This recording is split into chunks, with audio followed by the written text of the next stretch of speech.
In North Carolina here, for the last 5 years, specifically around tech and fintech, we've been focused on making sure that we're just not competitive, but we are on the leading edge of one of the most nimble yet respectful of the risks that come along with it, environments for startups, for innovative companies, for anyone who wants to push the envelope.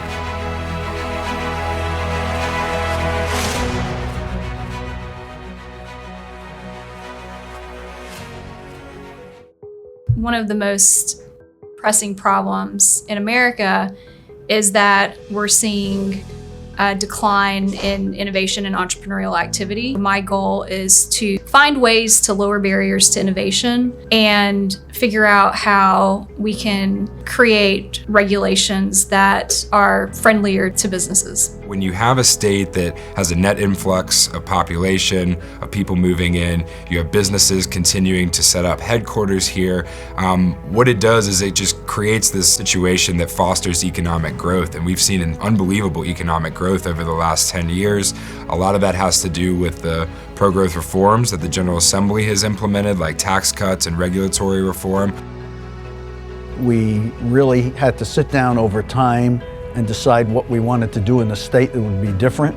We decided at an early point that North Carolina was fairly unique, not alone, but unique in having both a large, viable financial services industry here and a high-tech industry both here in Charlotte, Raleigh, and around the state. When we look at economic prosperity, how we see the best society set up is one in which individuals can make their own decisions to support their own lives however they see fit. When you have a culture of innovation, it really doesn't take a lot of government intervention, it really doesn't take a lot of spending on public programs to get a flourishing society and state where individuals are living a life that they want to live. I think the best way to think about it is the fact that technology is changing. Our regulations, existing regulations may or may not be keeping up. So the best thing we can do for those emerging technologies is provide more leeway, more space for companies to innovate, while also providing some of the checks that the AG's office, the Bank Commission, and Insurance Commission will provide as well. One thing that's really important to remember is that innovation hubs are really important complements to regulatory sandboxes. And the reason why is because it actually supports the innovative ecosystem that the regulatory sandbox is trying to facilitate. So what is an innovation hub? It can be like an accelerator or an incubator to help these entrepreneurial businesses that are going through the Sandbox program, and they can help them to fully develop their business models and develop technology. What we're seeing, the point of these sandboxes are that we have statutes that have been on the books for 100 years defining what insurance is, defining what banking is, defining what financial markets are. Short of rewriting all the laws now, this is a way for us to modernize the way in which these regulations interact with business. It allows us to realistically look at how the relationship is between business and government and offer an expedited way of getting more products to market, more businesses up and running in North Carolina. So this was a no-brainer for us. Let's encourage the businesses that are here to offer new products. Let's encourage out-of-state businesses to come to North Carolina, test their products here. We had a working group behind the scenes led by TARC, and I was pleased to become part of it in the fall of 2017. We were later joined by people who are associated with the North Carolina Blockchain Initiative. In some ways, it's just proof of concept, right? For us, you start with a kind of a directed, very specific industry or host of industries. Show that it works, show that the council works, show that things are coming to market here. And as you do that, I think you can expand that to just use your imagination of what that could be. So I've been in the legislature since 2018, and the first thing the best piece of advice I received was that the legislature really is about relationships. It's about reaching out to people regardless of what party they may be in, regardless of what position they may be in, and trying to find some common ground. We're not going at some far-fetched idea. This is very well thought out, and I think having that process and having that elongated process probably helped us more than anything get to a better product at the end and have better legislation. Not applying, a square hole to a round peg. Saying, look, we understand that government sometimes moves at the speed of government, and so it doesn't really adapt well to new products in the marketplace. One of the first obstacles was how specific do we want the legislation to be? And we decided not to create a laundry list of insurance and banking products that actually could go in the sandbox, but rather to give wide, broad authority to the specific state agencies and the Innovation Council, which I'll describe, to accept that. We deliberated over a couple of years, but we wanted to start conservatively with insurance and banking and not bite off more than we could chew. So we start from a position of protecting what's important to protect and put safeguards around. But once you do that and you start there, then this whole world opens up of how are you truly nimble? Not just thinking, how do I get a tax basis in and prevent bad things from happening, but how do I promote good things to happen?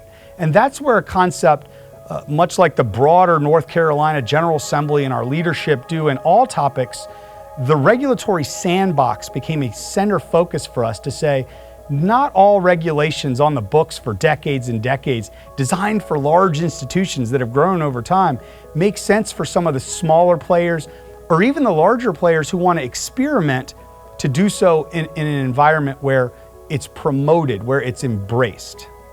As we were crafting our regulatory sandbox for North Carolina, we were really paying attention to what some of the other leading states were doing. Arizona was one of the first through the door.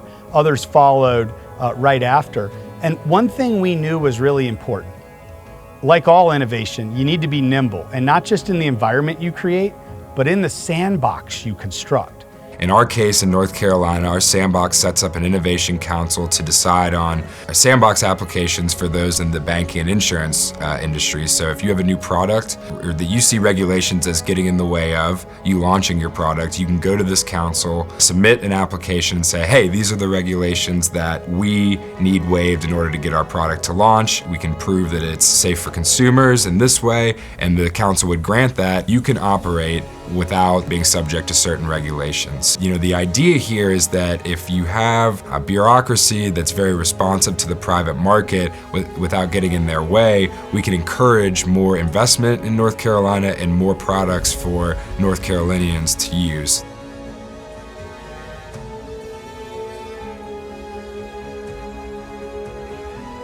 Permissionless innovation is the theory that innovators should just be able to go out there and create their innovations or experiment with their ideas without first having to ask public officials for permission. If we adopt this approach, then you're going to have a marketplace that is much richer. I know what we can do when good people get together, and that I think gets to the core conservatism for me. Councilman Tariq Bakari reached out to me. He mentioned that this was ready to go, and he asked if I would be willing to join the effort. So I studied the bill, talked to Representative Sain's office, learned a little bit more about the mechanics of how it works. We thought, okay, well, here we go. Let's just turn this bill into a law.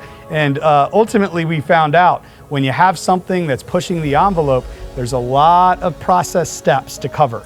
So we had to go and talk to every single group that had a touch point to this, which was a lot.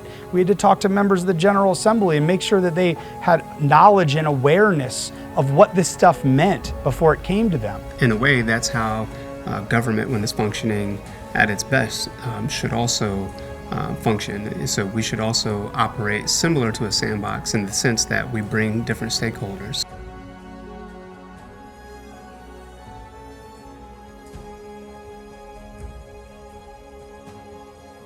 All the innovation is going to come from the private sector, right? That's where it is. That's where we're going to go recruit companies and jobs. That's where startups are going to form and disrupt and enhance and build things. That's where large companies are going to expand and continue to thrive in the new market. It's a signal to everybody else across this globe that if you allow humans to do what they do best and to be free and to think and to worship the way they want to worship and to live the way they want to live, you end up with the best results. And if you think about that and you think about the legislation we've been talking about, this fits right into that.